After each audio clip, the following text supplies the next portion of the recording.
Hello everyone, আমি নীরব Hasan. So আজকে আপনাদেরকে আমি দেখাবো যে কিভাবে সিএসএস শুরু করতে হয়। এর আগে দেখিয়েছিলাম যে কিভাবে আসলে এইচটিএমএল করতে হয়। সো যারা এইচটিএমএল করেননি তারা এইচটিএমএলটা করে আসলে বেটার হয়, সিএসএস করতে অবশ্যই সুবিধা হবে। সো আসলে সিএসএস এর ফুল মিনিংটা কি?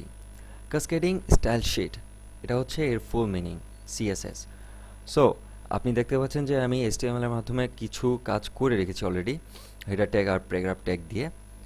সো এখন এর মধ্যে আমি কিছু সিএসএস এর কাজ করব। আর সিএসএস এর কাজ হচ্ছে আপনার একটা ওয়েবসাইটকে অনেক ধরনের স্টাইল করার জন্য আহ, অনেক হেল্প করে। সো আপনার ধরেন সাপোজ আপনার যে টেক্সটগুলো আছে বা টেক্সটের ব্যাকগ্রাউন্ডে কী কালার দিচ্ছেন, বা টেক্সটের কালারটা কী হচ্ছে, বা টেক্সট কতটুকু, সাইজ কতটুকু, বা ওয়েট কতটুকু। সো এটা নিয়ে আসলে সিএসএস এর ফুল কাজটাই আসলে এটা। সো এখন আমি করতে যাচ্ছি, আসলে সিএসএস এর কাজ স্টার্ট করতে চাচ্ছি। এটার জন্য একটা অ্যাট্রিবিউট আছে, সেটা হচ্ছে যে ধরেন সাপোজ আমি এই ট্যাগটার ভিতরে যা আছে এটাকে আমি একটা কালার করব টেক্সটটা। So style colour blue, control S. Automatically দেখতে পাচ্ছেন যে এখানে কিন্তু চেঞ্জ হয়ে গেছে। সো এখন এখানে আপনি সেম কাজটা করতে পারেন, যে এখানে ST style equal colour red, control control S. দেখতে পাচ্ছেন যে এখানে কিন্তু অলরেডি চেঞ্জ হয়ে গেছে। সো আপনি যদি এভাবে চান এভাবেও করতে পারেন, অথবা আপনি আরও একটি অন্যভাবেও করতে পারেন। সেটা হচ্ছে যে আরও একটি ট্যাগস আছে, যে ফন্ট ফন্ট ফন্ট যে ট্যাগটি, এটার মধ্যে আপনার যে স্টাইলটা যদি আপনি না লিখতে চান তাহলে হবে আপনি ফন্টের মধ্যে suppose colour colour equal blue blue, control S. দেখতে পাচ্ছেন যে এখানে কিন্তু চেঞ্জ হয়ে গেছে অলরেডি।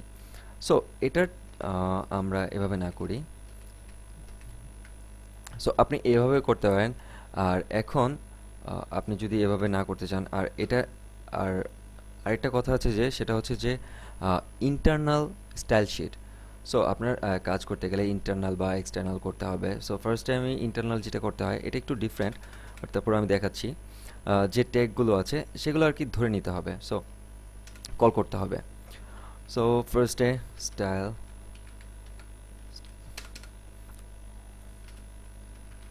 টাইপ টেক্সট স্ল্যাশ, এটা আপনি দিলেও পারেন না দিলেও পারেন, কিন্তু এটা দিলে অবশ্য ভালো সিএসএস এর জন্য। এটা দেয়া অবশ্য প্রয়োজন। যাই হোক, এখন আপনি এটা একটু ডিফারেন্ট, আমি আগে বলেছি। সো আপনি কোনটাকে ধরবেন?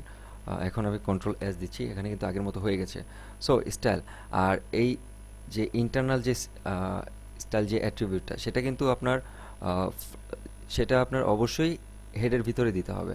যাই হোক, এখন আমি কল করছি H1 অথবা H3, হেডার থ্রিকে কল করছি, দেন সেকেন্ড ব্রেকেট দিতে হবে। দেন এটার ভিতরে আপনি কি কালার দিচ্ছেন বা আপনার ব্যাকগ্রাউন্ড কালার দিচ্ছেন, এখান থেকে আপনি চেঞ্জ করতে পারবেন। সো আপনার colour colour blue blue, control S. দেখতে পাচ্ছেন যে অলরেডি কিন্তু চেঞ্জ হয়ে গেছে। আপনি ধরেছেন যে H3, হেডার থ্রি, এটাকে ধরেছেন, এটা কিন্তু ব্লু হয়ে গেছে। এখন আপনি প্যারাগ্রাফ যে টেক্সট, এখানে এটা ধরুন suppose P paragraph, then colour colour red, control S. দেখতে পাচ্ছেন এটা কিন্তু চেঞ্জ হয়ে গেছে। সো এখন আমি আরও একটা টেক ধরছি, সেটা হচ্ছে যে H1 H1 সেকেন্ড ব্রেকেট, এটার ভিতরেই কাজ করতে হবে, সেকেন্ড ব্রেকেটের ভিতরেই কাজ করতে হবে, এটার বাইরে কাজ করলে অবশ্যই হবে না। সো এটার আমি ব্যাকগ্রাউন্ড কালার দিচ্ছি